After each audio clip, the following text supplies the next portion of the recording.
Fala pessoal, Prof. Renan aqui e olha o que eu tô trazendo aqui para vocês.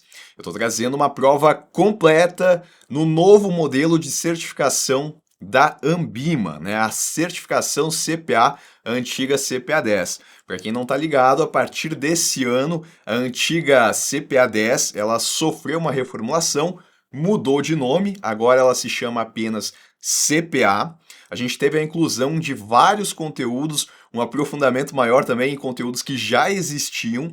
E não só isso, as questões, né? O modo como a Anbima ela elabora as questões para cobrar lá no exame, isso mudou também.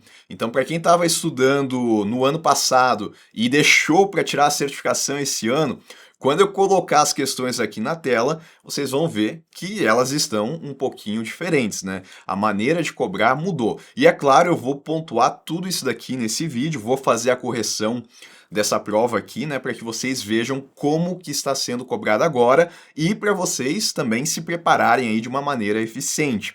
É claro que quem vai começar a estudar esse ano não vai ter esse problema aí de adaptação, né, porque já vai começar a estudar com um curso direcionado para essas novas mudanças que a Anbima ela promoveu. Só antes da gente começar, né, se esse conteúdo ele ajuda vocês, não esqueçam aí de deixar o like, né? E também, quem não for inscrito no canal ainda, convido a se inscrever para não perder nenhum conteúdo, né? Esse canal aí tem tudo que vocês precisam para que vocês sejam aprovados aí de primeira na certificação CPA, essa nova certificação aí da Anbima. Então vamos começar, pessoal. Estou trazendo aqui a primeira questão, colocando ela aí na tela, e eu vou ler o enunciado e aí eu já mostro para vocês o que vocês podem esperar aí das novas questões. Manuela, proprietária de uma empresa de pequeno porte, que vende doces e salgados para cantinas escolares, precisa de um veículo novo para realizar as entregas de seus produtos. Precisa de um veículo novo, portanto. Ela busca uma linha de crédito que permita, olha só, a aquisição desse veículo com pagamento parcelado em prestações fixas, sem que o crédito esteja vinculado ao seu salário, ou envolva o arrendamento do bem. Então ela quer, né, o dinheiro ali para fazer a aquisição do veículo de uma forma parcelada, com prestações fixas, e ela não quer, e isso é importante a gente entender, ela não quer que esse crédito que ela vai pegar fique vinculado ao salário dela, e nem que envolva o arrendamento do bem. Considerando a solicitação de Manuela, o produto que melhor atende à sua necessidade seria. Aí tem as opções aqui, né? Isso continua, ABCD, o leasing, empréstimo consignado, CDC ou a carta de crédito. Eu já vou fazer a correção, né? Só quero aqui pontuar o que vocês podem esperar aí das novas questões. Vejam que aqui eu tenho um contexto do que está acontecendo, tá? Então, em muitas questões agora da Anbima, a gente vai ter esse contexto, né, trazendo ali uma situação que está acontecendo e embaixo vai ter ali o comando da questão, né? Com base nesse contexto e com base no conhecimento dos produtos bancários, a gente vai ter que chegar na resposta correta. Então, é uma forma de analisar mais cada questão, né? Não só decorar as características dos produtos. Outra coisa que eu chamo a atenção é que esse tema aqui, o empréstimo aqui que está sendo concedido, né, o leasing, empréstimo consignado, CDC, esses são temas que não apareciam na CPA 10, né, na antiga CPA 10, mas que agora estão no conteúdo programático da nova CPA. Então é isso que eu falei, né? Novos conteúdos e um aprofundamento maior nos conteúdos que já existiam. Vamos responder então essa questão aqui.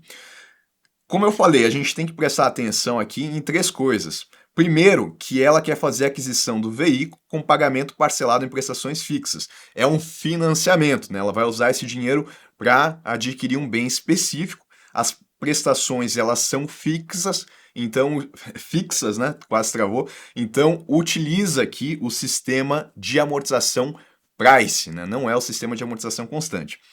Além disso, o crédito ele não vai estar vinculado ao salário, então a gente já descarta aqui o empréstimo consignado, porque no empréstimo consignado a característica que a gente tem é de que as prestações elas são descontadas diretamente na folha de pagamento. Então isso não vai acontecer aqui. Ou envolva o arrendamento do bem. O que é arrendamento, Renan?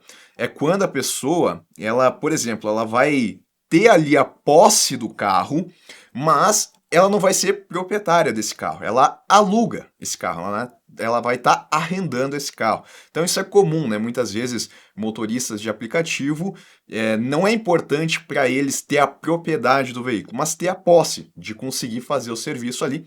Então eles não precisam comprar. E uma vez que eles não compram ali o bem, né, eles não vão ter várias das despesas de que quem compra acaba tendo. Não é o caso aqui da Manuela, porque ela falou que ela não quer que envolva o arrendamento do bem. E o arrendamento do bem é uma operação de leasing. Então a gente descarta o leasing aqui também. O crédito direto ao consumidor, pois trata-se de uma operação de crédito destinada à aquisição de bens e serviços. Qual que é o bem aqui que está sendo adquirido ou que vai ser adquirido? O veículo. Então, está correto até aí, com pagamento em prestações fixas e juros previamente estabelecidos, né, utilizando aí o sistema de amortização price, que é o que ela quer, né, prestações fixas. Então, está correto aqui a letra C. E a carta de crédito, pois representa uma garantia bancária em operações de crédito. Eu acho que aqui, né, a Ambima ela quis falar do consórcio e como ela buscou o pagamento parcelado, né, como buscou ali uma linha de crédito, então eu entendo que o consórcio não caberia aqui, além do que, né, essa definição de garantia bancária para carta de crédito também está incorreta, o que inviabiliza aqui a letra D. Então essa primeira questão aqui, gabarito letra C. E aí a gente vai para a segunda, e essa eu quero chamar a atenção aqui, para que vocês vejam como que agora a certificação CPA ela pode exigir mais dos candidatos, tá? Então a gente tem uma questão, essa questão aqui é da própria Ambima, tá? E a gente vai ter que trabalhar com cálculos, né? Não só como era na CPA 10, que a gente só precisava saber os conceitos relacionados aos cálculos para chegar na resposta. Aqui a gente precisa calcular mesmo. E Renan, eu vou poder usar a calculadora na prova? Bom, essa era uma dúvida que eu também tinha, né? Se o candidato poderia usar a calculadora na prova, porque como eu elaboro conteúdo, né, como eu tenho o meu próprio curso, se a Ambima disponibiliza a calculadora, eu tenho que ensinar o candidato a usar a calculadora, né? Claro que se for uma calculadora normal, científica, as pessoas já sabem.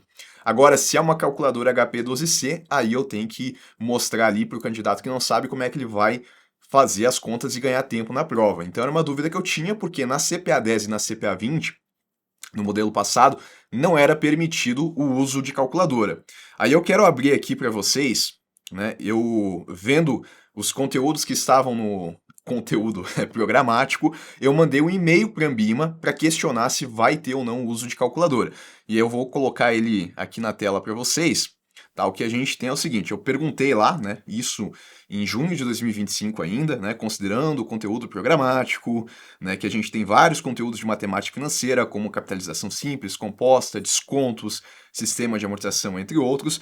Né, diante disso, eu gostaria de esclarecer uma dúvida, né, perguntando aqui se vai ser permitido o uso da HP12C durante a realização da prova ou as questões relacionadas a esse tema terão abordagem apenas conceitual. Aí eles me responderam, né? Renan, bom dia. Quem falou? A Ambima. Informamos que a calculadora HP virtual estará disponível em todas as provas de distribuição. Então, eu imagino, né, que vai ter um software que ele vai emular HP12C como um que eu vou usar agora para a gente resolver a questão e o candidato vai poder utilizar esse software para chegar na resposta. Então, qualquer dúvida, estamos à disposição. Essa era a dúvida aí que eu tinha. E dito isso, né, é importante sim para que vocês possam se preparar de uma maneira eficiente e não perderem questões e daqui a pouco reprovarem por conta disso. É importante que vocês aprendam os cálculos, aprendam os conceitos e também aprendam como usar a HP12C, né, para que vocês ganhem tempo também na prova. A prova já é feita, né, para que o candidato ele consiga utilizar a calculadora. Aí eu quero mostrar, né, mais uma coisa aqui para vocês, dentro da plataforma do meu curso, né, para quem é meu aluno, aqui eu já dedico, é quase como se eu tivesse aqui um curso separado de HP12C, tá? Então eu vou abrir aqui, né, o curso está dividido em trilhas de aprendizado. Essa parte de matemática financeira, ela vai aparecer aqui no módulo 1, e aí a gente vai abrir aqui, deixa eu puxar, eu acho que nas aulas 20 por aí, ó, aula 27, por exemplo. Aqui, tá, na aula 27, vai ter o tema de equivalência às taxas efetivas. Eu explico a parte conceitual, né, mostrando ali as fórmulas, mostrando o que é feito, para que o candidato não só memorize utilizando a fórmula, mas que ele entenda a aplicação prática disso, porque é o que ele vai fazer depois quando ele estiver no banco. E aí, na sequência, tá? Aqui a gente tem, ó, parte 1 e parte 2 da aula. Na parte 2, aí eu vou para HP12C. Eu mostro como que os cálculos eles vão ser desenvolvidos aqui. Daí eu puxo aquele software ali que eu vou utilizar agora também e eu mostro, né, quais teclas eu apertei, por que que eu apertei aquelas teclas, para que vocês também consigam fazer isso. E aí tem as questões depois na sequência aqui, né? Sempre depois de cada aula vão ter as questões para que vocês também possam treinar utilizando HP12C e vendo se vocês conseguiram também entender esses conceitos, tá? Então, lembrando que o link para esse curso aí, para que vocês sejam aprovados, é um curso que vai ser o diferencial aí na preparação de vocês. O link está na descrição desse vídeo e também no comentário fixado. E eu também deixo aí na descrição um link para o meu curso de flashcards. Na verdade, são flashcards de revisão estratégica para a certificação, né? Como são muitos conteúdos que são cobrados, aí eu organizei isso, já é algo que eu faço para concursos públicos e o pessoal gosta bastante. Eu fiz isso para a CPA também. Se vocês clicarem ali, vocês vão conhecer esse outro material. Aí voltando então para a nossa questão, a gente vai resolver agora utilizando aqui a HP12C. Paulo pediu ao seu gerente 2 opções de investimento com um horizonte de 360 dias para aplicar R$ 1.000. O gerente apresentou-lhe um CDB de instituição de grande porte com prazo de 1 ano e a taxa de remuneração bruta de 12% ao ano. Então, primeira coisa aqui, CDB, né, que está sendo ofertado para esse cliente. Deixa eu ver onde eu vou colocar aqui, né? Um CDB, aqui ó, CDB com remuneração bruta de 12% ao ano durante o prazo de 1 ano. Essa foi a opção 1. Vou colocar aqui. A opção 2 foi um certificado de operações estruturados, o COI, que inclusive está no conteúdo programático, né, da CPA, com exposição ao índice Ibovespa, também com prazo de 1 ano. O COI ele tem a seguinte estrutura de retornos. Como é que vai funcionar então a remuneração dele? Se o Ibovespa em 1 ano ele for menor ou igual a 125 mil pontos, o valor retornado aos investidores em 1 ano vai ser os mesmos R$ 1.000, ou seja, não vai ter retorno. Então, né, é ruim para o investidor se o Ibovespa ele ficar em 125 mil abaixo, caso ele escolha aqui o COI. Agora, se o Ibovespa ele ficar entre 125 e 145 mil pontos, aí a remuneração vai seguir essa fórmula aqui. Os 1.000, né, que é o valor que está sendo aplicado, vezes 1 mais a pontuação do Ibovespa, quando terminar, menos 125 mil, que é a base de referência, dividido pelos mesmos 125 mil. Se ficar acima de 145 e abaixo ou igual a 153.700, aí tem essa outra fórmula aqui, aí usando 145 como base, e se ficar acima de 153.700, aí ele multiplica por 20,5, e aí é o máximo, né? Então, se o índice fosse a 200 mil pontos, a remuneração máxima que ele ia receber seria esses, para quem estudou matemática financeira comigo, sabe que esse 1,25 é um aumento de 20,5%. Tá? Então seria o máximo que ele poderia ganhar no COI, e isso eu já consigo, apenas visualizando, o máximo que ele poderia conseguir ganhar aqui é 20,5%. Perfeito, então, né? Com base nos aspectos apresentados e nas características dos produtos, a análise correta sobre o investimento de Paulo é: para que o COI apresente remuneração bruta superior ao CDB, o índice deve superar os 140 mil pontos. Vamos ter que calcular, tá? Eu vou colocar aí a HP12C, ela vai esconder um pouquinho as alternativas, mas qualquer coisa aí eu retiro quando eu for ler as demais. Então, vamos considerar esse Ibovespa aqui em 140 mil pontos. Aí a gente vai usar essa fórmula que está aqui. Vai ser 1.000 vezes 1 mais, quanto que é o Ibovespa? 140 mil. menos 125. Eu já vou colocar o resultado disso direto, né? 140 menos 125, isso vai ser 15 mil. Então vai ficar 1 mais 15 mil dividido por 125 mil. Tá? Isso daqui poderia ser feito em uma calculadora normal, sem maiores dificuldades, tá? Bom, fazendo essa conta vai dar, acho que 0,12, né? Vamos ver, 15 mil, enter, né? Porque eu estou trabalhando aqui com HP12C, 15 mil, enter, aí divide por 125 mil, vai ser 0,12. Então, esse 0,12 daqui, eu vou somar com esse 1 daqui, vai ficar, no fim das contas, vai ficar 1000 vezes 1,12. Aí se eu for fazer essa conta, né, posso fazer aqui na HP12C, mostrando aí para quem não conhece, 1000, enter, 1,12 vezes. Vai dar 1.120. É isso que ele vai receber. De novo, né? Quem estudou matemática financeira comigo sabe aí que eu estou dando um aumento de 12%. Esse 1,12 corresponde a isso.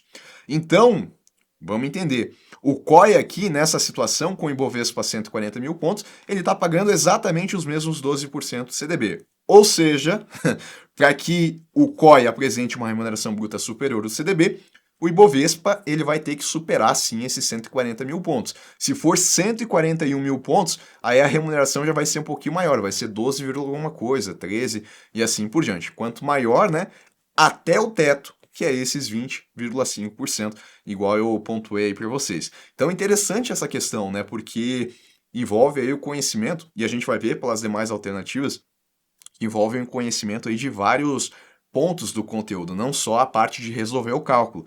E esse é outro aspecto dessa mudança na certificação. Essa parte mais conceitual, mais analítica que o candidato ele vai ter que ter agora. Então, a primeira está correta, né? Se ele tem que superar 140 mil pontos. Até chama atenção, porque essa questão aqui no material da Ambima, ela estava, da maneira como ela estava escrita, estava incorreta. Eu tive que fazer um ajuste para colocar aqui, né? Ele falou que a remuneração bruta teria que ser igual ou superior. Se for igual a 140 mil, ou melhor, ele falou que o índice deveria ser igual ou superior a 140 mil pontos. E aí estava incorreto, né? Porque se for igual a 140 mil, não vai ser superior, porque os dois são tributados da mesma forma. Aí eu fiz esse ajuste para trazer aqui para vocês, por isso que se eventualmente aparecer na prova de vocês essa questão e a Ambima ela não corrigir esse pequeno erro, vocês já sabem aí. Caso o índice Ibovespa atinja 160 mil em um ano, a rentabilidade líquida de impostos do COI será de 17,425. Então vamos lá, né? Se ele atingir 160 mil pontos, a remuneração aqui vai ser com base nessa faixa. Vai ser de 20,5%, né? Então, só para a gente entender, né? Para quem não conseguiu ainda visualizar isso direto aqui. Se eu pegar 1000 e multiplicar, deixa eu... eu acho que a calculadora não está na frente, né? 1000 vezes 1,25, se eu fazer essa conta aqui, eu vou ter o resultado de 1.205, né? Se eu fizer 1.205 dividido por 1000, eu vou ter que... Isso vai dar os 20,5%, quando eu fazer os cálculos corretos ali, né? De colocar em percentual. Então, a remuneração aqui, ela é de 20,50%, quando o Ibovespa ele está em 160 mil pontos. Mas essa é a remuneração bruta, né? Porque eu tenho também o imposto que ele é cobrado. E aí o imposto para o COI, ele segue a tabela regressiva, que de 0 a 180 dias, vou colocar aqui, ó, de 0 a 180 dias, a alíquota de imposto é de 22,5%. De 181 a 360, que é o nosso caso aqui, né, 360 um ano, a alíquota ela é de 20%. Tá? Então essa tabela regressiva continua aqui até a gente chegar no mínimo de 15%.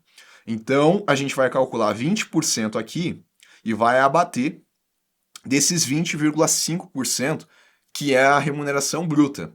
Como é que a gente faz isso? Né? A gente vai pegar os 20,5%, que é a remuneração daqui, e a gente vai diminuir aqui 100% menos 20%. Tá? Isso vai ser 80%. Eu estou indo direto aqui, eu não estou explicando cada cálculo, né? Porque senão seria uma aula e que eu quero resolver as questões. Mas no meu material vocês vão encontrar em detalhes, né? Como é que faz essa operação aqui. de descontar os percentuais. Então vai ser 20,50. No fim das contas, o que a gente vai fazer vai ser 20,50 vezes 0,8. Aí fazendo essa conta aqui, dá para fazer pela HP12C, tá? 20,50 enter 0,8 vezes, isso vai dar 16,40%. Ou seja, a remuneração líquida é de 16,40% e não 17,425 como está aqui na alternativa. Então, mais uma vez, não basta apenas fazer o cálculo, né? A pessoa tem que lembrar também aqui da tabela de imposto de renda.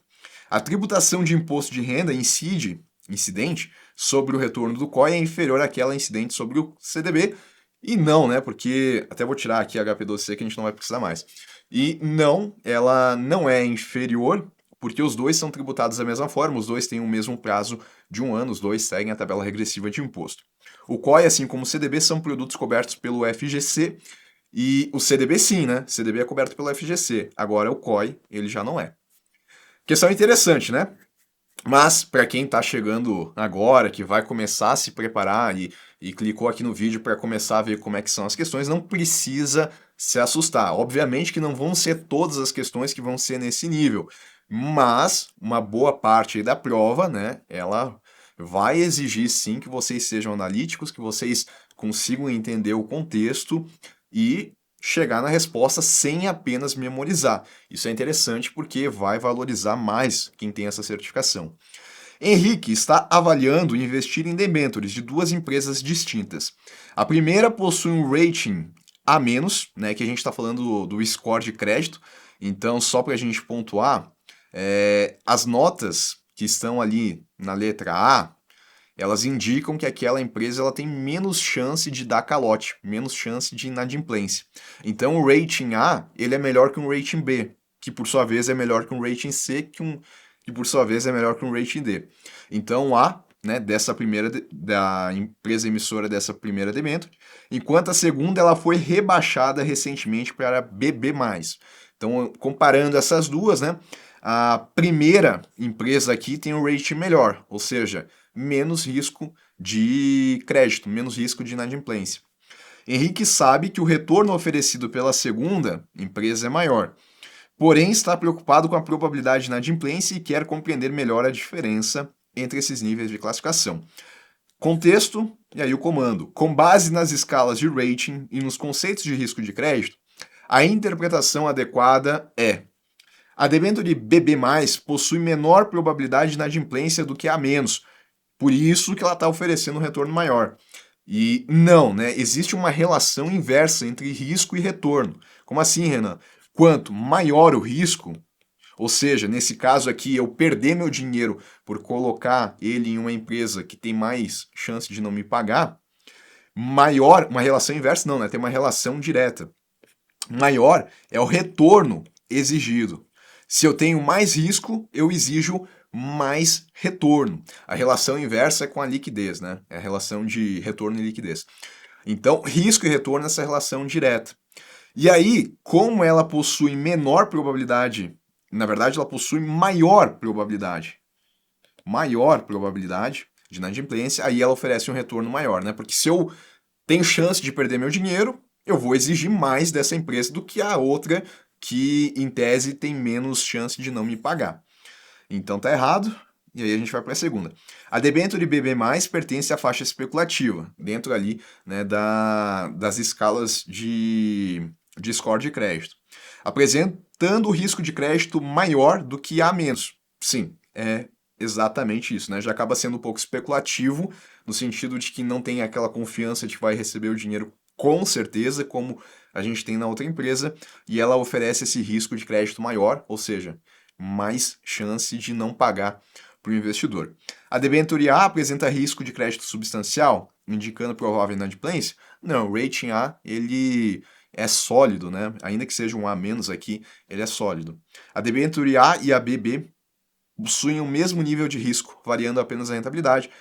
Não, a debênture BB+, ela vai ter um risco maior.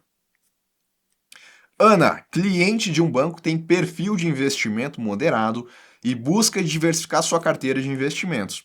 Durante uma conversa com seu gerente, ela mencionou o interesse em aplicações no exterior, mas demonstrou preocupação com riscos associados às oscilações cambiais. Oscilação, variação, né, flutuação. Ana também reconhece que o Brasil adota um regime de câmbio flutuante, tá? Então, a nossa política cambial, ela é o flutuante. Faltou aqui a Ambima falar um pouquinho mais, né, que é o flutuante sujo, porque admite intervenções do Banco Central em alguns momentos. Mas tudo bem. Onde a taxa de câmbio é definida pelo mercado, ela colocou aqui, né, com intervenções ocasionais do Banco Central. Como gerente responsável por atendê-la, diante desse cenário, a melhor explicação a ser dada à Ana sobre os riscos associados aos investimentos em moeda estrangeira é que os riscos são, vamos lá então, né? Contexto, comando, e aí a gente tem que chegar na resposta. Os riscos, eles são baixos, pois o regime cambial flutuante é projetado para prevenir grandes oscilações na taxa de câmbio, minimizando o impacto nos investimentos. E não, né? Ele não é. O flutuante, a ideia é que a oferta e a demanda vão determinar qual que é a cotação ali da taxa de câmbio, né? Então, só para quem está chegando aí de primeira viagem nesse tema, a gente sempre vê, né, em noticiário, em mídia, a gente sempre vê qual que é o preço do dólar. Então, vamos supor que o dólar hoje ele esteja em 5,50. O que que isso quer dizer? Significa que eu preciso de R$ 5,50 para conseguir comprar $1. Isso daqui é o que a gente chama de taxa de câmbio. Só que em um dia pode ser que seja 5,50, em outro dia pode ser que seja R$ 6. Isso fica mudando de acordo com o ânimo de mercado, né? Se tem muitas pessoas interessadas em comprar dólar, o preço do dólar vai subir e a gente vai cair, talvez, numa situação mais próxima aqui, né, da segunda situação. Agora, se tem muitas pessoas interessadas no real brasileiro, porque daqui a pouco aumentou a taxa de juros aqui no nosso país, aí a tendência é que o dólar ele caia, né, ou que não suba tanto como na primeira situação ali que eu elenquei. Então, é o mercado que vai definindo isso. Seria diferente se o Banco Central ele chegasse aqui e ele colocasse, não, a taxa de câmbio a partir de amanhã vai ser de 5,30. E isso vai continuar até determinado período. E aí ele vai lá fazer a sua política cambial no sentido de garantir que isso vai acontecer.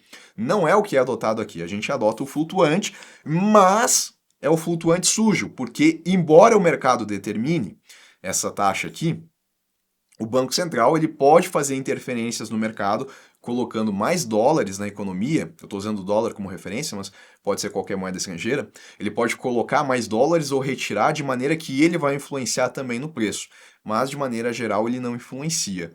Então, eu não posso dizer que esse risco é baixo, né?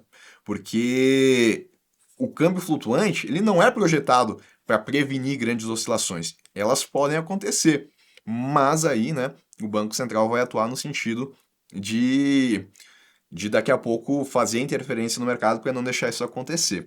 Tá errado então, né? Porque não é uma característica do flutuante. Eliminados pelo Banco Central, que fixa a taxa de câmbio, já está errado, né? Porque eu falei que aqui é adotado a taxa de câmbio flutuante, não fixado pelo Banco Central. Os riscos são reduzidos, já que o Banco Central brasileiro mantém a taxa de câmbio em níveis estáveis. E não, ela fica oscilando, né? Ele eventualmente pode fazer interferência, mas ele não faz isso de maneira comum.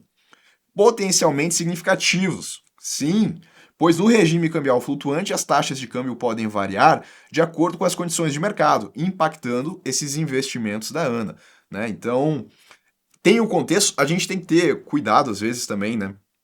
Porque às vezes a questão ela vai trazer essa parte aqui do contexto vai ser grande, vai trazer um monte de detalhes, mas o comando da questão vai ser sobre a característica específica de algum produto, de alguma política, e aí a gente tem que ter cuidado também, às vezes, para não ficar quebrando muita cabeça aqui, né? Então, o que eu recomendo para quando vocês estiverem fazendo a prova, leem, por óbvio, o contexto, né? Mas não tentem brigar muito aqui tentando lembrar todos os conceitos.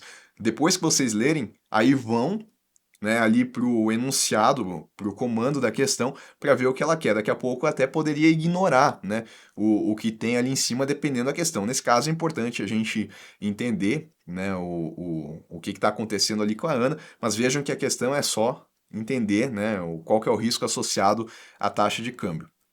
Um investidor ingressou em um clube de investimento cuja carteira mantém 70% do patrimônio em ações, 20% em títulos públicos e 10% em renda fixa bancária, né? Um clube de investimento em ações. Ele possui apenas 20% das cotas do clube, que é administrado por uma corretora e não cobra a taxa de custódia. A corretora não cobra. Após alguns anos, decide vender suas cotas com lucro, ao mesmo tempo que uma das empresas do clube realiza uma operação aumentando a quantidade de ações sem alteração do valor de mercado da companhia. Nessa situação, aí o comando, tá? O resgate das cotas desse investidor, né, que resgatou aqui as cotas com lucro, e a operação societária realizada pela empresa significa. Então, vamos lá, né? O resgate das cotas vai ser tributado seguindo a tabela regressiva. Não é isso que a gente tem de tributação em um clube de investimento em ação, né? A alíquota aqui vai ser de 15% sobre o lucro auferido. Isso em um clube de investimento em ações. Então tá errado. Tributação de 15%? E aí a gente já chega na resposta, né? Porque aqui ele fala isenção e ele não é isento, né? Na C e na D, então estaria errado. E a B é nosso gabarito. E ele falou que essa operação societária da empresa é um split. Sim, né? A empresa, por exemplo, ela poderia ter uma ação no valor de R$10, e o que ela fez foi aumentou a quantidade de ações sem alteração de valor de mercado da companhia. Ela pegou uma ação e ela fez um desdobramento, que é uma operação de split. Ela fez esse desdobramento, por exemplo, em 10 ações no valor de R$1. Quando a gente multiplica aqui, o valor de mercado continua sendo o mesmo, né? 1 vezes 10, isso vai dar R$10. 10 vezes R$1 vai dar R$10. O valor de mercado ele continua o mesmo, mas o número de ações, que antes era de 1 aqui no meu exemplo, passou a 10, né? Aumentou. Operação de desdobramento ou uma operação de split. E Renan, e se fosse o contrário? E se eu tivesse 10 ações de R$1 e agrupasse elas em uma ação de R$10? O valor de mercado continuaria o mesmo, né? Só que a operação ela seria diferente, seria um agrupamento, que é uma operação de implit.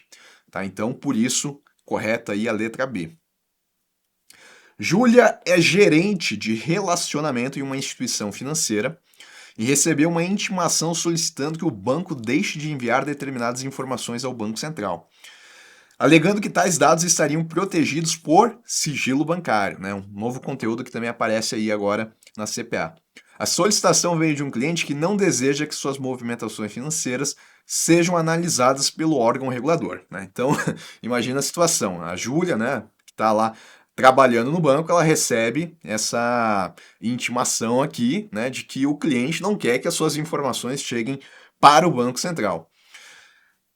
E considerando então a lei complementar, que 105 de 2001, a instituição financeira deve informar ao cliente que o que a Júlia vai falar lá para o cliente dela, né, a partir dessa solicitação. Pode deixar de enviar informações ao Bacen se o cliente apresentar uma justificativa fundamentada? Não, né? O banco ele vai ter que passar essas informações, sim, para o Banco Central. Ou seja, o sigilo bancário não vai ser oposto aqui, não vai ser colocado para o Banco Central, porque ele precisa dessas informações. O sigilo bancário pode ser oposto ao Bacen, exceto em casos de investigação criminal? Não pode, né? A regra é que não. O sigilo bancário não pode ser oposto ao Banco Central, que tem acesso às informações, já que ele é uma entidade fiscalizadora do mercado, né? Então ele tem que ter essas informações. Não vai ser oposto nem o Banco Central, nem a CVM em seus trabalhos ali de fiscalização. A instituição só pode enviar informações ao Bacen com autorização judicial? Não, né? Ela vai passar essas informações conforme solicitado. Rogério aplicou em títulos pré-fixados com prazo longo, buscando uma maior rentabilidade.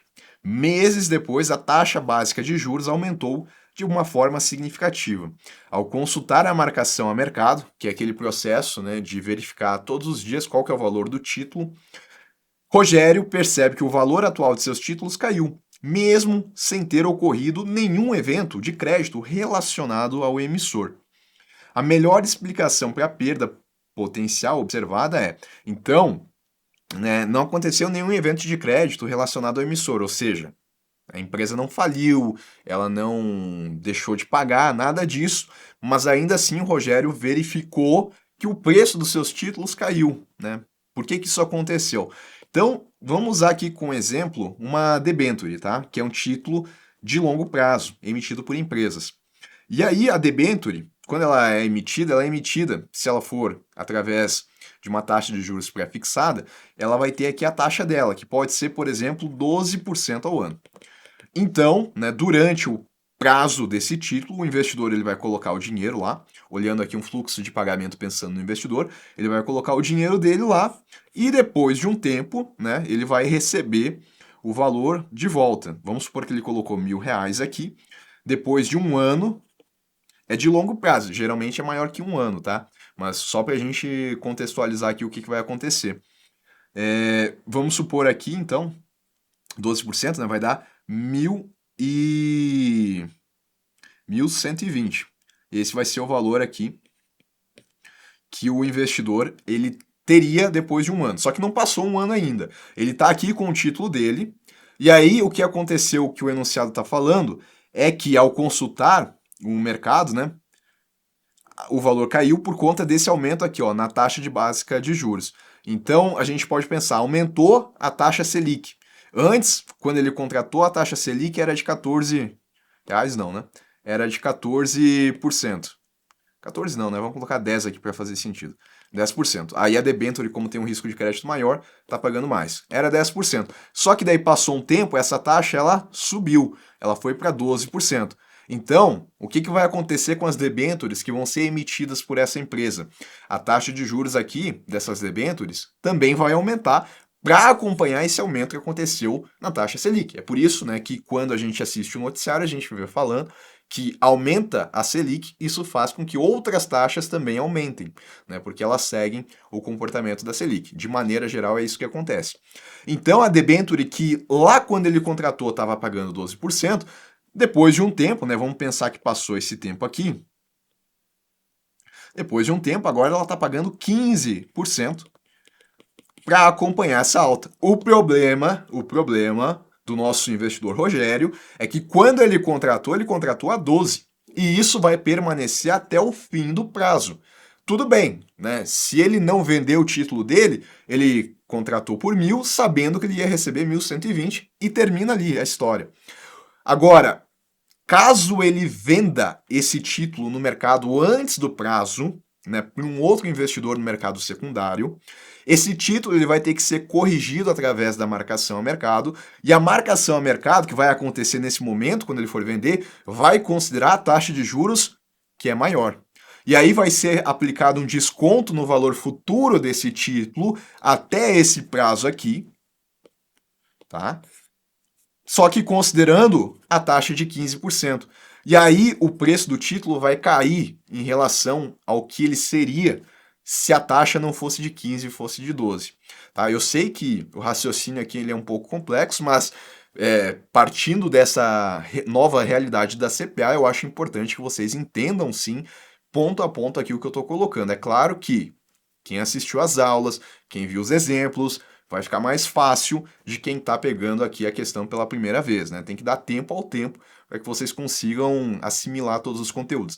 De uma maneira mais simples, né, para não envolver cálculos aqui, eu posso entender assim. Quando ele contratou a 12% e a taxa era de 12, né, a taxa dessa empresa, esse título vai corrigir isso até o final, só que nesse momento aqui em que ele decidiu vender o título, pensa para o investidor, por que ele vai comprar um título que está pagando 12%, se ele pode contratar na empresa um título que agora está pagando 15%? Né? Se algo está pagando menos do que o que eu tenho agora, eu vou aceitar comprar esse algo que está pagando a menos, mas por um preço menor. É por isso que o título ele perde valor, né? Porque ele está pagando menos do que o que está sendo pago hoje. Então vamos lá. A melhor explicação para a perda potencial observada é o aumento do risco de crédito. Não teve aumento, né? Falou aqui que não tinha nenhum evento de crédito relacionado ao emissor. A elevação da taxa de juros, que reduz o preço dos títulos de renda fixa com prazo maior. É o que aconteceu aqui, né? Reduziu o preço porque quando a gente for fazer a marcação a mercado, a gente considerou essa taxa nova, que era maior. E se a taxa tivesse caído nesse período, né, se a Selic ao invés de ter ido a 12, tivesse ido a 8%, aí a empresa poderia estar pagando uma taxa que era menor, de 10%, e aí ele não teria prejuízo. Aí o valor do título dele aumentaria, porque o investidor tem duas opções. Olha só, ou contratar nesse momento uma taxa de 10% para a debênture daquela empresa, ou comprar o título do Rogério nesse momento que está pagando 12, né? Esse título aqui está pagando 12. Então, como ele está pagando a mais, ele aceita pagar mais por esse título do Rogério. E aí, nesse momento aqui, o título do Rogério ele acaba se valorizando. Então, eu poderia colocar assim, para resumir tudo, né? Se a taxa de juros ela sobe, o preço, ó, taxa de juros sobe, o preço dos títulos passados cai. Essa é a relação. Agora, se a taxa de juros cai, o preço dos títulos passados acaba subindo, né? Essa é a relação contrária. Efeito da liquidez de financiamento, já que houve demanda inesperada de resgates, nada a ver, né, pelo enunciado aqui. Ação direta das agências de rating, que rebaixam automaticamente títulos de longo prazo, também não tem aqui relação com o risco de crédito, que é o que as agências de rating elas vão verificar. Diante do aumento da demanda institucional e de avanços regulatórios, que podem flexibilizar os segmentos de alocação de ativos e limites máximos, uma entidade fechada de previdência complementar, novo tema aí também, né, da CPA, está considerando alocar parte de seu portfólio em Exchanges Traded Funds, os famosos ETFs de moedas digitais, como Bitcoin e Ethereum. A diretoria da entidade está preocupada com os riscos associados a esse tipo de investimento. Então, todo esse enunciado falou aqui de entidade fechada, que aí já é um outro assunto, né, previdência complementar, mas a questão ela quer saber mesmo é sobre o risco relacionado às moedas digitais. Então, o impacto potencial sobre a gestão de riscos da entidade, caso ela decida investir em ETFs de moedas digitais, seria: a inclusão de ETFs de moedas digitais aumenta o risco caudal, que é o tail risk do portfólio, devido à presença de caudas gordas, as fat tails, que são, se a gente olhar lá um gráfico de distribuição, né, são eventos que podem trazer perdas significativas, ganhos e perdas significativas, né? Mas pensando aqui na perda, pensando no risco, isso significa que a gente tem muita oscilação com as moedas digitais. Então isso aumenta esse risco caudal do portfólio de a gente ter eventuais perdas que sejam significativas? Claro, né, uma característica aí das moedas digitais. Resumindo, né, o que a gente tem aqui é que a gente tem que saber que moedas digitais hoje, né, atualmente, de maneira geral, elas trazem mais oscilações, um risco de mercado maior do que ativos, por exemplo, de renda fixa que a gente tem aqui no nosso país. Essa é a comparação que a gente tem que fazer. ETFs de moedas digitais podem reduzir o desvio padrão dos retornos do portfólio por meio da diversificação. Geralmente isso é uma regra, né? Eu consigo diminuir o risco do meu portfólio de investimento se eu fizer a diversificação. O problema aqui é que ele falou que desde que tenham correlação positiva. Se eu for diversificar em ativos que têm correlação positiva, que significa que se um está crescendo, o outro também está crescendo, e que se um está caindo, o outro também está caindo, não faz muito sentido, né? Eu vou diversificar em segmentos diferentes, que tenham, o melhor seria se eles tivessem correlação negativa, que quando um está indo bem, o outro daqui a pouco pode não estar, né? E quando esse daqui está indo mal, o outro talvez esteja indo bem. Aí eu consigo me proteger, né, da perda desse daqui, por exemplo, ao fazer a diversificação. Então não seria correlação positiva, tá? Seria negativa. Como as criptomoedas são negociadas 24 horas por dia, a entidade fechada pode ajustar as posições a qualquer momento, evitando grandes oscilações e estabilizando o risco da carteira. Nem sempre, né? Porque uma outra característica das criptomoedas é que, dependendo da criptomoeda, talvez ela não tenha tanta liquidez assim no mercado, né? Talvez eu não consiga encontrar outra pessoa querendo comprar aquela criptomoeda no momento que eu preciso vender. Então não posso generalizar. Por ter média igual, correlação média igual a zero com ativos tradicionais, ou seja, não tem essa relação de que se o ativo tradicional está subindo, ela também vai estar subindo, que seria uma correlação positiva, ou a negativa, como eu expliquei antes, né? Quando a correlação ela é próxima de zero, eu posso entender que não existe ali, não é mensurável uma correlação entre os dois. Então, o comportamento de um, em tese, não influenciaria o outro. A inclusão de ETFs de moedas digitais não impacta o risco do portfólio e impacta, né? Porque pelas oscilações, por conta do risco de liquidez. Então, embora tenha correlação que seja aí de média igual a zero, como ele colocou, aí sim pode sim impactar no risco. Camila está estudando macroeconomia para uma prova de certificação e ficou confusa sobre a diferença entre o fluxo real e o fluxo monetário no modelo fluxo circular de renda. Durante a aula, o professor explicou que, no mercado de fatores produtivos, ocorre a entrega de recursos essenciais para a produção, enquanto o dinheiro ele circula no sentido oposto. Para garantir que entendeu corretamente, Camila decidiu revisar os conceitos antes da avaliação. Aí, considerando esse fluxo circular da renda, a explicação correta é. Aí, só para a gente revisar esse ponto bem rapidinho, um modelo simplificado aqui de fluxo circular seria isso daqui. Eu tenho as famílias, ou indivíduos também pode aparecer. Eu tenho o mercado de fatores de produção.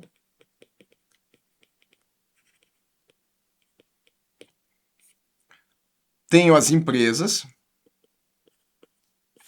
E tenho o mercado de bens e serviços.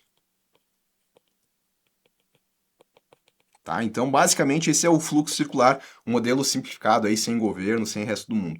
Tá? Então, só para a gente entender a lógica, as famílias, dentro do mercado de fatores de produção, elas oferecem esses fatores de produção à empresa. Então, o que seria um fator de produção, né, que todo mundo conhece? É o trabalho. Eu ofereço o meu trabalho no mercado de fator de produção para a empresa me contratar, né? Ela demanda esse fator de produção. A terra também é um fator de produção, né? O local ali onde a empresa vai se estabelecer. Ela vai fazer o pagamento de aluguel, tá? Então, no mercado de fatores de produção eu tenho isso, e no mercado de bens e serviços eu tenho a empresa que ela produziu algo, né, através dos fatores de produção ali que ela contratou, ela produziu um bem, né, que pode ser, né, vestuário, pode ser um produto tecnológico ou a prestação de serviço. E no mercado de bens e serviços, as famílias vão demandar esses bens e serviços, né, vão comprar carros, por exemplo, aqui nesse mercado. Então esse é o fluxo circular, né? O dinheiro ele vai circulando aqui entre os agentes econômicos. E aí eu posso colocar, né, que existem dois tipos de fluxos. Eu tenho o fluxo real e o monetário. Monetário que vem de moeda, dinheiro. O fluxo real, ele considera aqui os fatores de produção que estão sendo oferecidos e os bens e serviços que estão sendo prestados. E o monetário que envolve dinheiro é o pagamento. Ou seja, eu ofereço o meu trabalho no mercado de fatores de produção. Eu recebo o salário. Esse salário, que é o dinheiro que eu recebo, faz parte do fluxo monetário. O trabalho, que é fator de produção, faz parte do fluxo real. A empresa, né, ela oferece aqui um carro, que é um produto que ela produziu. O carro, que é esse bem aqui, ele faz parte do fluxo real. O pagamento que eu vou fazer por comprar esse carro faz parte do fluxo monetário, que é o dinheiro. Então, o fluxo real envolve apenas dinheiro? Já está errado, né? Fluxo real envolve o fator de produção e o bem e serviço. O fluxo real ocorre apenas quando o governo tributa famílias e empresas. Não, né? O fluxo real envolve fator de produção, envolve bem e serviço, e não só quando o governo tributa as famílias e empresas. Daqui a pouco pode ser um bem e serviço ali que não tem uma tributação, né? Que pode ter algum tipo de incentivo. O fluxo monetário representa a movimentação física dos bens adquiridos pelas famílias. E não, né? O fluxo monetário, ele não é essa movimentação dos bens, é a movimentação do dinheiro. O fluxo monetário corresponde aos pagamentos feitos por empresas e famílias. O fluxo real envolve fatores de produção e bens. Correto aí a letra D. Fernanda, consultora de investimentos, conversava com um cliente sobre fundos imobiliários e, para esclarecer melhor as características de sua estrutura e funcionamento, destacou a importância da administração fiduciária nesse tipo de investimento. Durante a conversa, ela explicou as principais responsabilidades do administrador fiduciário, demonstrando como essas funções influenciam diretamente a estrutura desses fundos. A melhor explicação sobre essa administração, que vai acontecer ali nos fundos imobiliários, considerando as explicações de Fernando, seria: vamos lá, então, dentro de um fundo de investimento, aqui pensando em um contexto geral, eu tenho dois prestadores de serviços essenciais, o administrador e o gestor do fundo. Aqui ele está falando sobre o administrador. O administrador fiduciário é responsável por garantir que o fundo cumpra as obrigações regulatórias, tá certo? E supervisionar o gestor do fundo. A gente até pode pensar nele como um grande supervisor, né? Porque ele vai supervisionar o funcionamento do fundo como um todo. Mas também deve atuar na valorização dos imóveis. Aí tá errado, né? A valorização dos imóveis, né? Entender se esses imóveis estão valorizando ou não, os imóveis que estão na carteira, isso vai ser uma atribuição do gestor. O administrador fiduciário tem como função principal garantir a valorização dos imóveis e a gestão eficiente dos ativos. Confundiu de novo, função do gestor, é ele que vai cuidar dessa parte.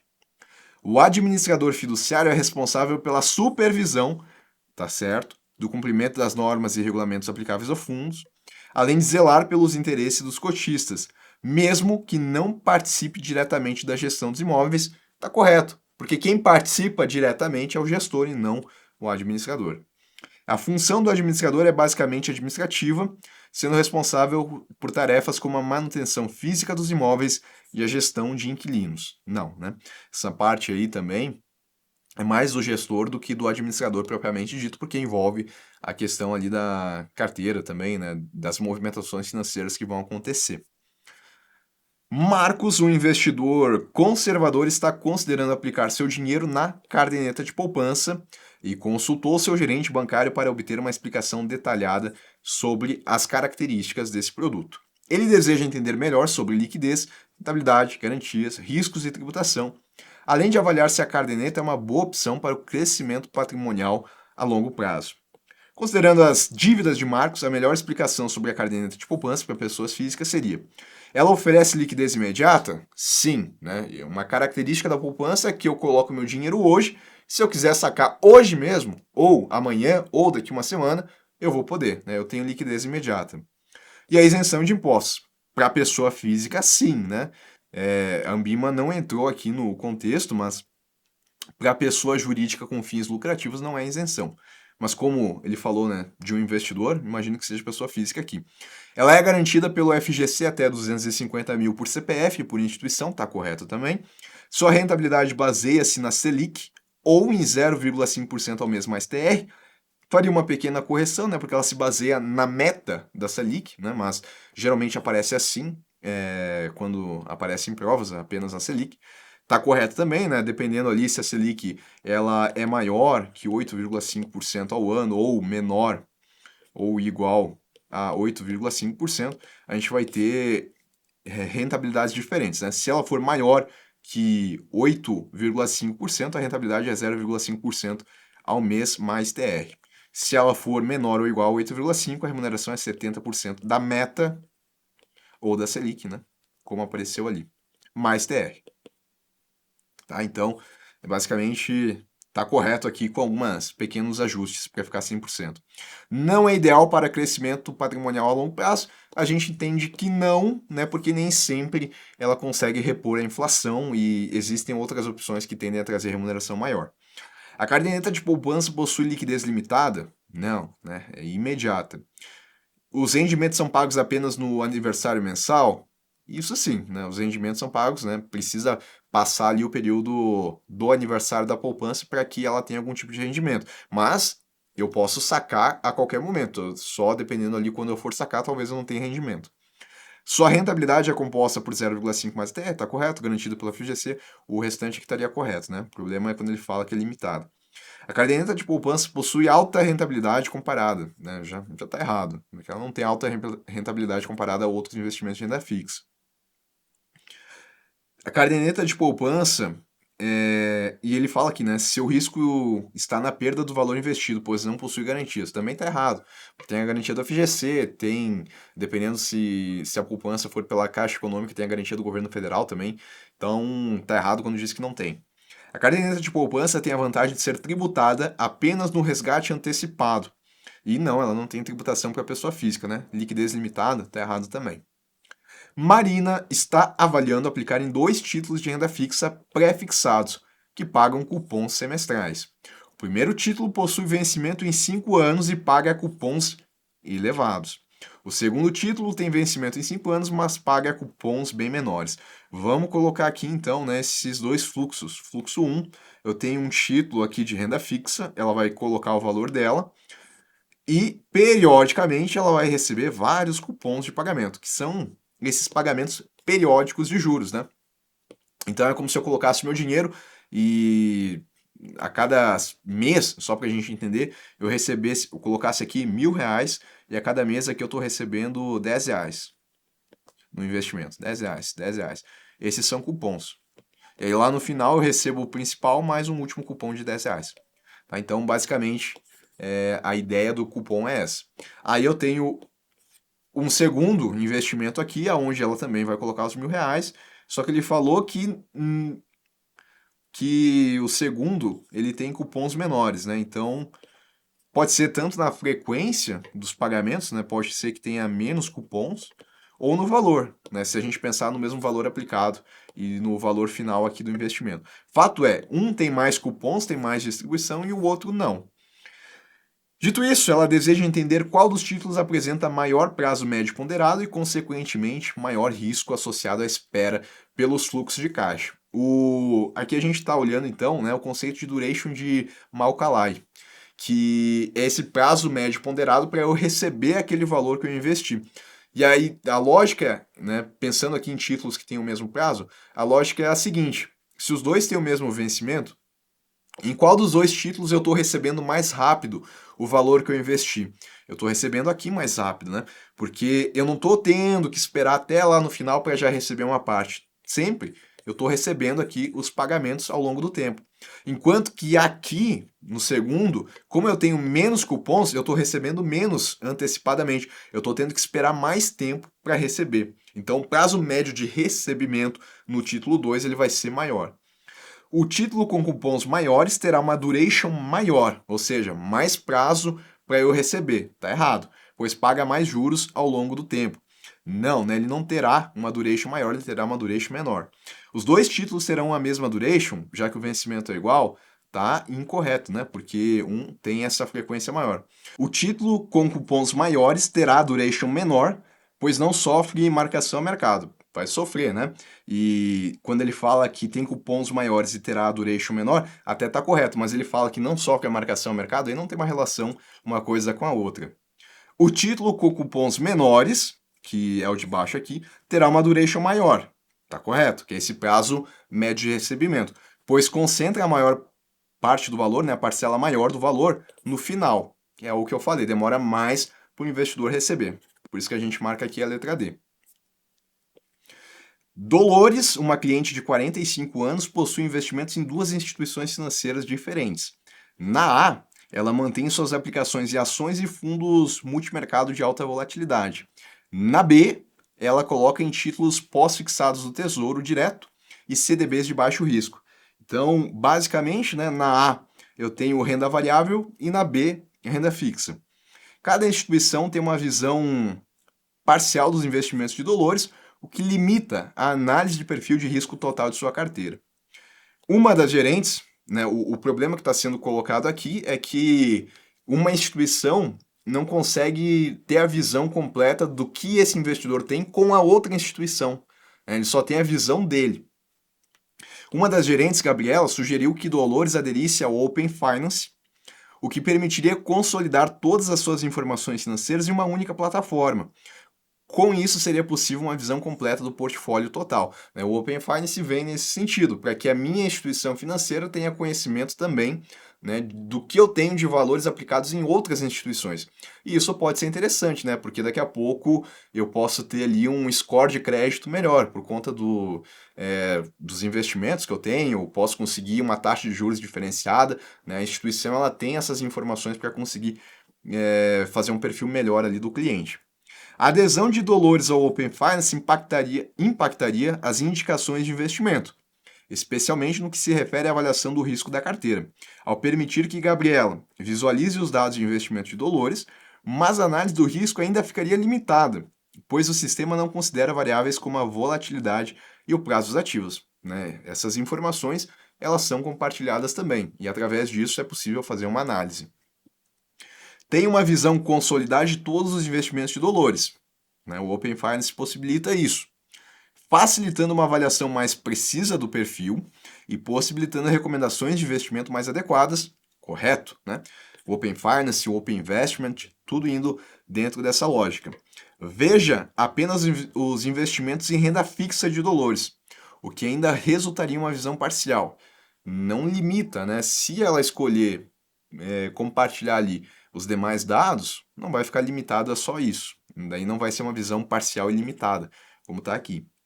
Acesse automaticamente todos os dados de investimento de Dolores, sem a necessidade de consentimento explícito, o que agilizaria o processo de recomendação de investimentos, né? O que eu sempre bato na tecla quando eu falo sobre o Open Finance, que a principal característica é que, beleza, ele faz esse compartilhamento de informações, mas o cliente tem o poder total sobre esse consentimento, ou melhor, sobre esse compartilhamento, porque é ele que tem que manifestar o consentimento, que seria essa permissão para o compartilhamento. Então tem que ter sim o consentimento explícito. Cláudio começou a investir recentemente e recebeu 2 ofertas de produtos de renda fixa do gerente de banco. CDB pós-fixado com liquidez diária, remunerando 103% do DI. Só para a gente revisar, aqui eu tenho uma remuneração pós-fixada. Um CDB pré-fixado, sem liquidez diária, remunerado a 9,2% ao ano, né? Então, esse já uma remuneração pré-fixada. Cláudio ficou em dúvida porque gostaria de ter flexibilidade para resgatar o dinheiro, caso precise, mas também deseja uma rentabilidade maior. Ele pede ajuda ao gerente para entender melhor a relação entre liquidez e remuneração nesses títulos.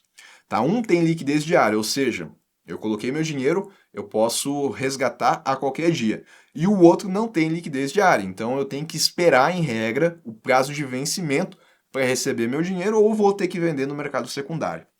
Considerando o funcionamento dos CDBs, a explicação adequada para o Cláudio é: CDBs com liquidez diária geralmente pagam mais juros.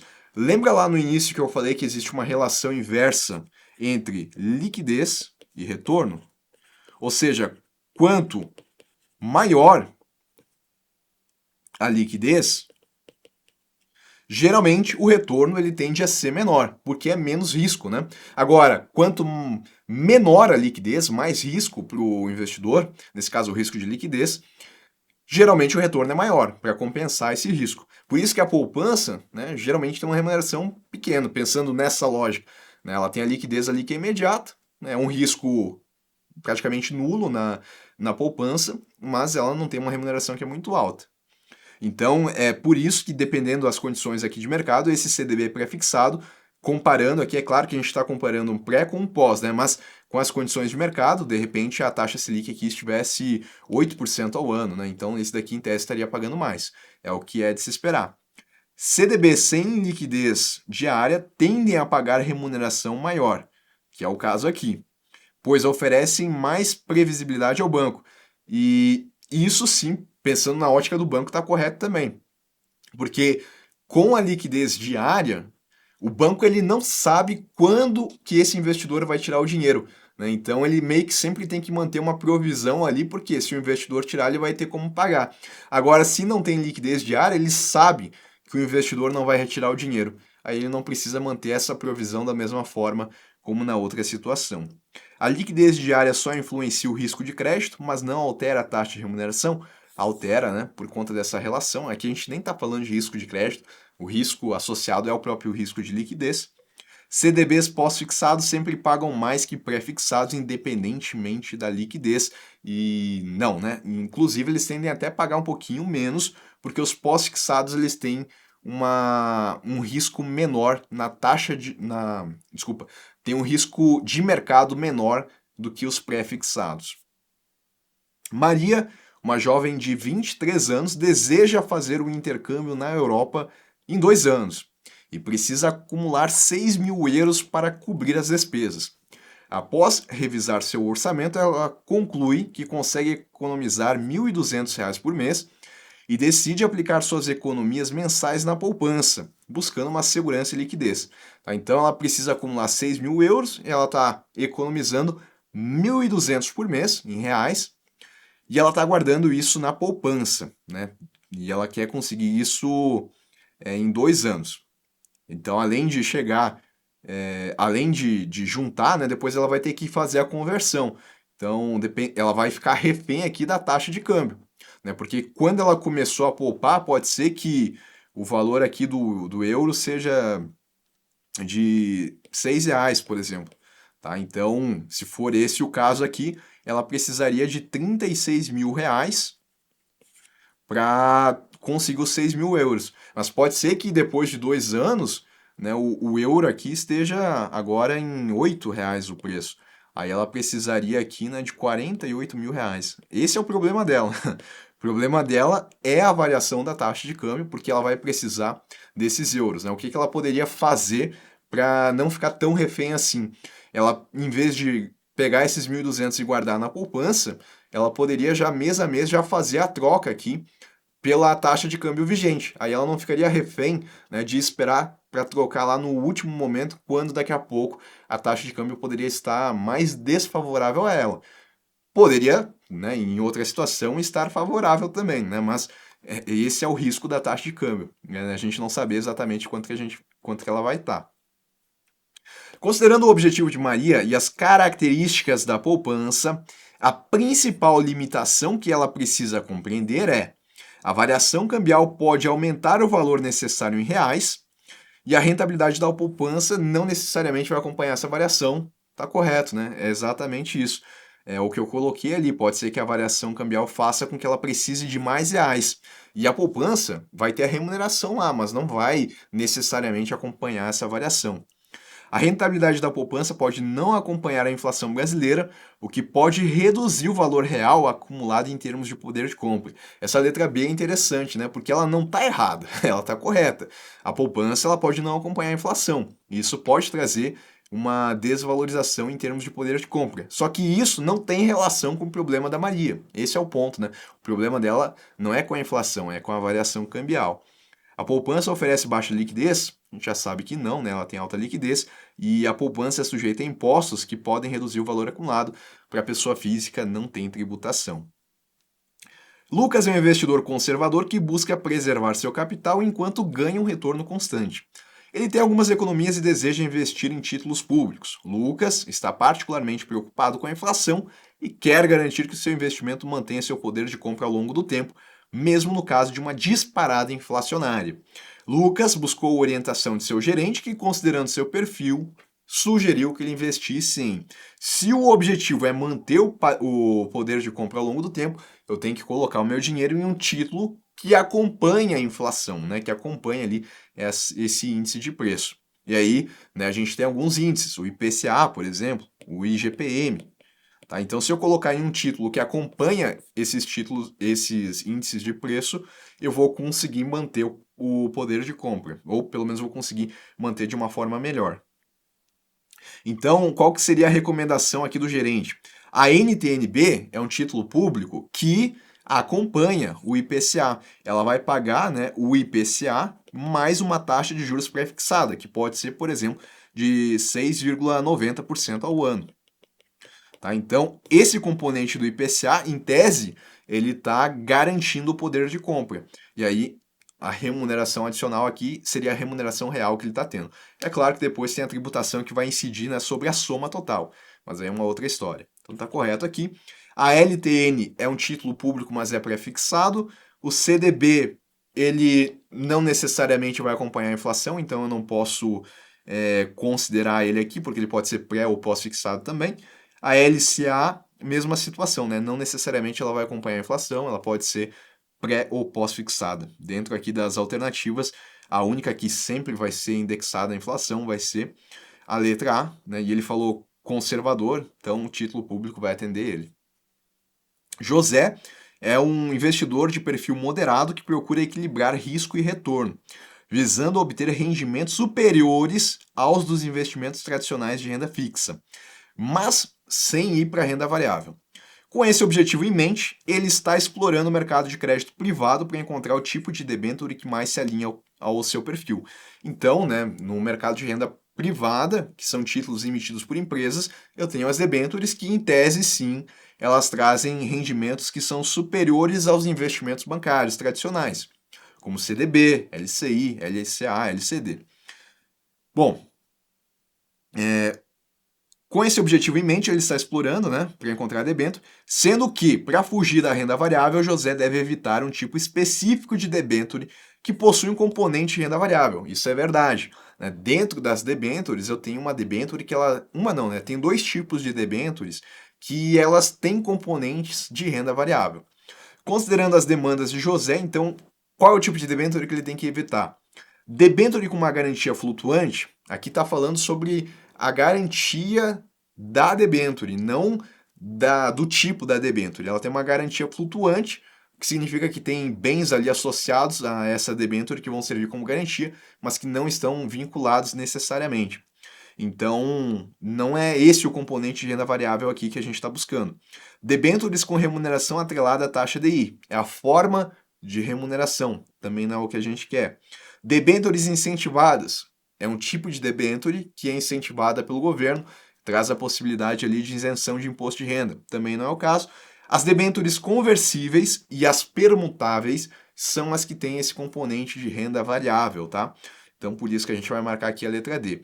Elas vão permitir que, por exemplo, né, em determinadas situações, o investidor possa trocar, ao invés de receber a rentabilidade, ele possa trocar por ações ou da companhia emissora da debenture ou por ações de outras companhias. E aí, como são ações, a gente tem aí o componente da renda variável. Larissa está avaliando ingressar em um grupo de consórcio de veículos. A administradora explicou que o valor da parcela mensal não corresponde apenas ao fundo comum. A gente está falando de consórcios aqui. Mas inclui outros componentes que influenciam o custo final. Larissa acredita que esses valores adicionais funcionam como juros, da mesma forma como ocorre em financiamentos. Então, basicamente, né, ela está meio descrente aqui do consórcio. Ela está achando que o papo da administradora aqui de que o consórcio não tem juros está incorreto. Bom, com base nas características dos consórcios, a orientação correta é esclarecer que as parcelas do consórcio incluem juros remuneratórios cobrados pela administradora, semelhantes aos de financiamentos tradicionais, e tá errado, né? Porque o consórcio ele não tem juros, realmente. O que ele tem é uma taxa de administração que é cobrada pela administradora por fazer o serviço ali de reunir essas pessoas, né? De formar o patrimônio desse grupo que vai fazer a aquisição de bens e serviços e por aí vai. Né? Ela tem a taxa de administração e outras taxas que existem ali, mas não uma taxa de juros porque não é um financiamento. Apenas o fundo reserva é obrigatório nas parcelas, sendo a taxa de administração opcional para o consorciado. Não, né? Ele vai ter que fazer o pagamento. Ele não pode escolher não fazer o pagamento da taxa de administração. E o fundo de reserva ele está ali justamente para daqui a pouco ser uma reserva de emergência quando alguns consorciados não pagam suas parcelas e isso eventualmente poderia prejudicar o grupo. Depois esse valor pode voltar, inclusive, para o consorciado ao fim do consórcio. As parcelas incluem taxa de administração, sim, o fundo comum, né, que vai ser o valor utilizado ali para gerar as cartas de crédito, o possível fundo de reserva, sim, né, para cobrir inadimplências, e o seguro também, né, utilizado aí para cobrir eventuais situações que possam acontecer com os consorciados. Mas não há cobrança de juros, de fato, não há, porque não é um financiamento. A taxa de administração só é cobrada após a contemplação e não durante o prazo do grupo, ela é cobrada sim durante o prazo do grupo, não só na contemplação. Caroline, 38 anos, é gerente administrativa e possui renda bruta anual de 180 mil.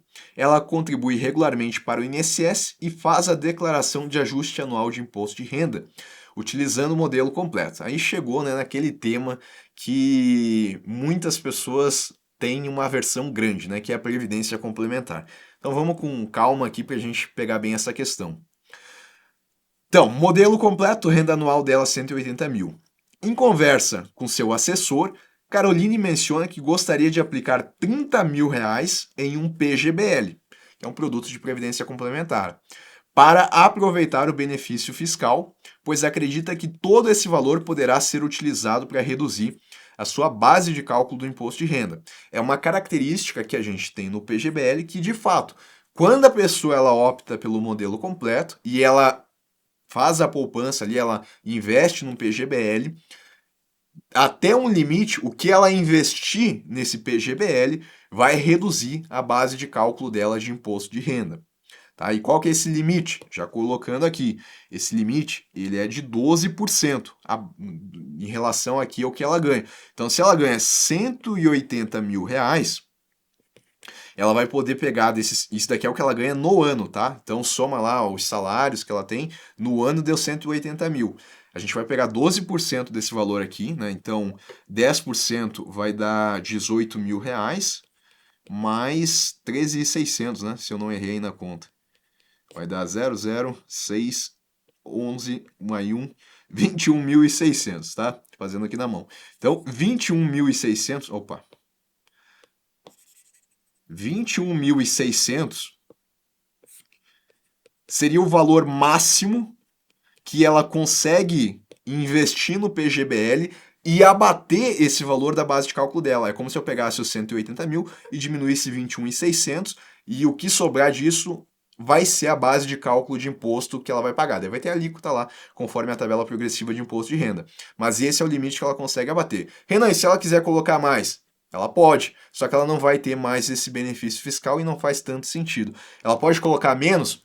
Pode, e ela vai aproveitar o benefício fiscal até o montante que ela colocar, né? Se ela colocar só 10%, que são os 18 mil no ano, ela vai abater só 18 mil e não 21.600, que é o limite. Dito isso, né?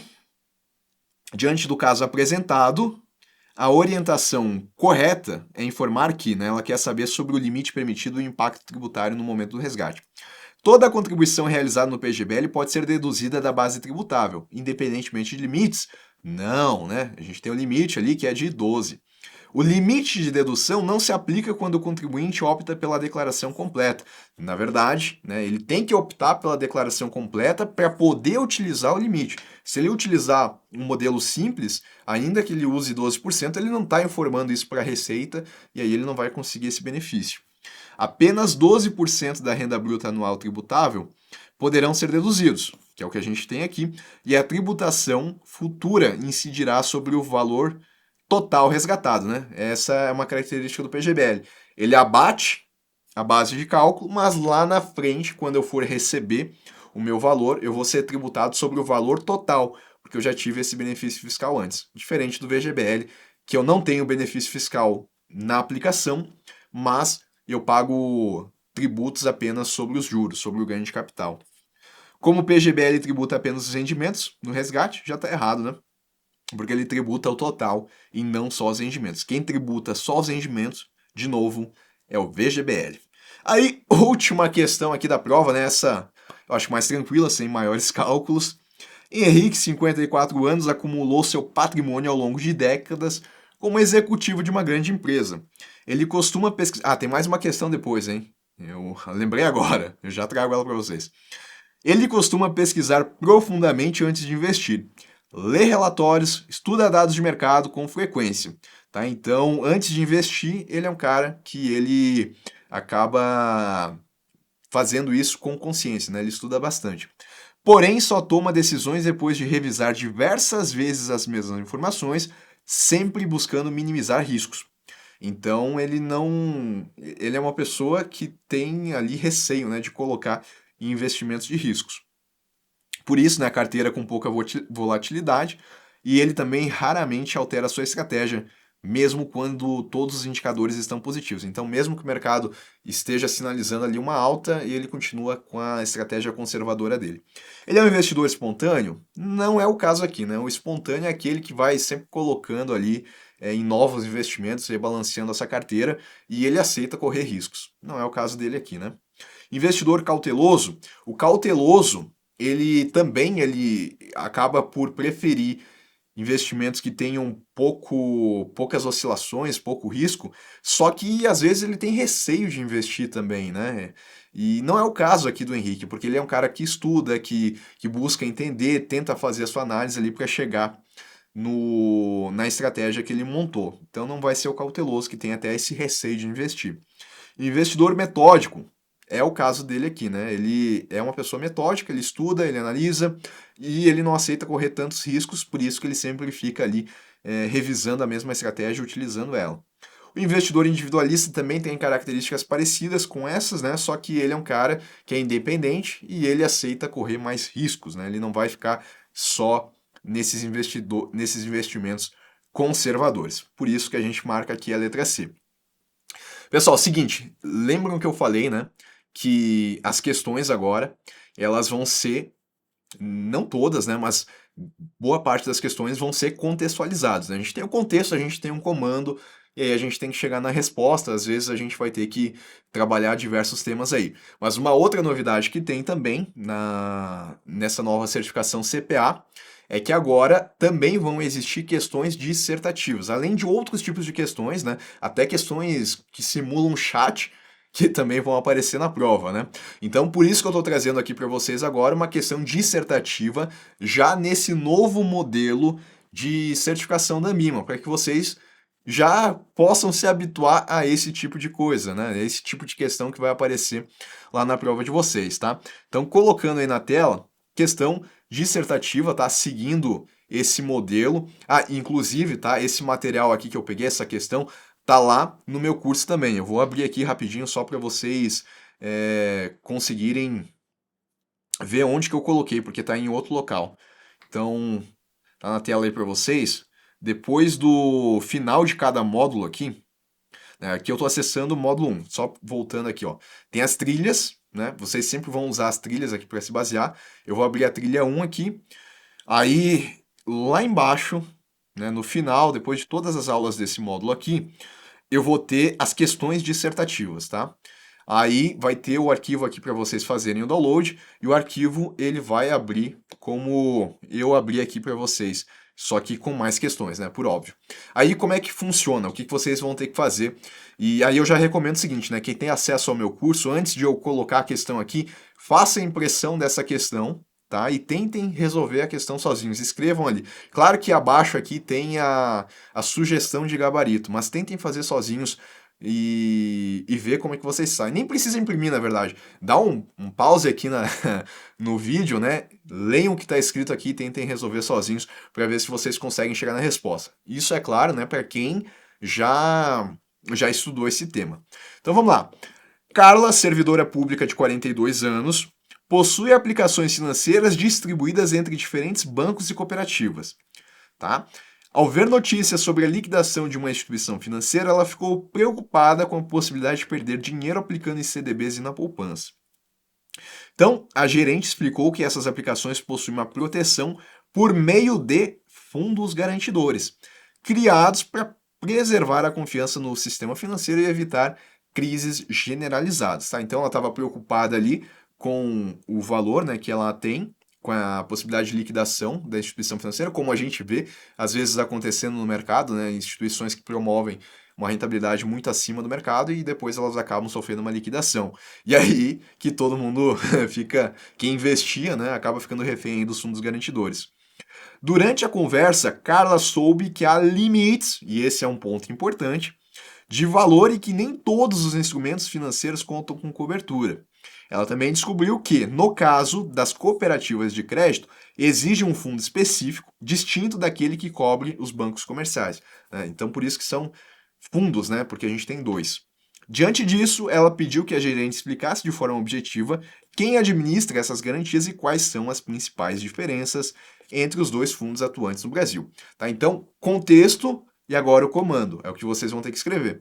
Explique quais são os dois fundos garantidores existentes no Brasil, quais instituições cada um protege e qual é o valor máximo de cobertura por beneficiário, tá? Então, a Ambima, ela está cobrando, né, pelo que ela colocou no modelo dela, questões que em poucas linhas, o candidato ele vai escrever a resposta ali. Não precisa ser um texto de 5, 6 páginas, né? São poucas linhas, 3 a 4 linhas ali. É assim que vai ser o modelo de questões dissertativas. Então, né, pausem o vídeo, tentem escrever ali no caderno de vocês que seja, ou façam a impressão do material aqui, através do arquivo que está lá na plataforma do curso, para que vocês consigam já se adaptar a esse estilo. Mas, né, pensando aí que vocês já escreveram, o que vocês têm que trazer na resposta de vocês? O que seria aqui o espelho, né, a correção? Qual que seria a resposta esperada? Os fundos são o FGC, que é o Fundo Garantidor de Crédito, que protege clientes de bancos e financeiras, né? Bancos e instituições financeiras, e as financeiras, que é um tipo de instituição financeira, né? Mas comumente chamada de financeira. E o FGCOP, que é um outro fundo garantidor de crédito, só que do cooperativismo, que protege associações de cooperativas de crédito e bancos cooperativos. Aí respondeu, né? Quais são os dois fundos garantidores? Respondeu? Respondeu. FGC e FGCOP. Quais instituições cada um protege? Bancos e financeiras, tá correto, para o FGC, e cooperativas de crédito e bancos cooperativos para o FGCOP. Qual é o valor máximo da cobertura por beneficiário? Aí falta isso, né? Então, eles ambos garantem até 250 mil por pessoa e por instituição. Só que ainda existe o limite de 1 milhão a cada 4 anos, no caso do FGC, né? Vale lembrar que isso vale para ele, né? A gente tem isso no FGC, assim como a gente também tem o DPGE, que é um título que vai aparecer no FGC de garantia especial, apenas fazendo essa revisão. Então, respondeu tudo que tinha ali no comando? Respondeu. Não precisa ser um texto mega formal, com palavras bonitas ou com tamanho muito grande. Tem que responder aquilo que está no comando. Claro que a resposta de vocês pode variar um pouquinho, não tem problema, mas na essência é isso que vocês têm que falar. Os dois fundos, FGC e FGCOP, as instituições que são protegidas por cada um, e mais precisamente deixar claro que no FGCOP são as cooperativas de crédito e os bancos cooperativos, e os dois limites, né, que aparecem aí no FGC, esse de 250 mil, que também vai aparecer no FGCOP, e o de 1 milhão a cada 4 anos. Tá certo, pessoal? Trouxe aí para vocês, então, essa prova. Espero que vocês tenham gostado. Vou trazer mais conteúdos aí relacionados a essa nova certificação. Lembrando que na descrição vocês vão encontrar aí o link para o meu curso, que, como eu falei, vai ser um diferencial na preparação de vocês, porque ele já está totalmente de acordo aí com esse novo modelo, né? Eu tomei o cuidado de fazer um curso que segue exatamente o que a Ambima quer, até por isso que desde o ano passado, né, eu já estava fazendo esse esforço de conversar com eles para entender exatamente o que a gente vai ter nessa certificação. Eu vou indo nessa, um abraço a todos e até um próximo vídeo.